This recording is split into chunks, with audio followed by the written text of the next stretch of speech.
అందరికీ నమస్కారం అండి ఫ్రెండ్స్. మనకి ఇప్పుడిప్పుడే మరొక బ్రేకింగ్ న్యూస్ అప్డేట్ అయితే రావడం జరిగిందండి. అదేమిటంటే గొప్ప నటుడు కన్నుమూత, సినీ పరిశ్రమలో మరొక విషాదం అంటూ ఇప్పుడే మనకు ఒక బ్రేకింగ్ న్యూస్ అప్డేట్ అయితే రావడం జరిగిందండి. అయితే ఇందుకు సంబంధించిన పూర్తి వివరాలు అయితే మన వీడియోలో తెలుసుకుందామండి. ఎవరు ఏంటి అనేది వీడియో మాత్రం ఎక్కడా స్కిప్ చేయకుండా చూడండి ఫ్రెండ్స్. అప్పుడే మనకి పూర్తి సమాచారం అయితే తెలుస్తుంది.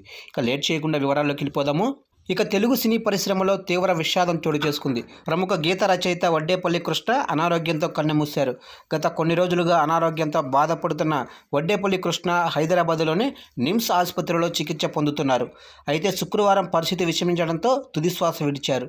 ఇకపోతే తెలుగు సినీ రచయితల సంఘం 2 రోజుల క్రితం వడ్డేపల్లి కృష్ణను జీవన సౌఫల్య పురస్కారంతో ఘనంగా సత్కరించారు.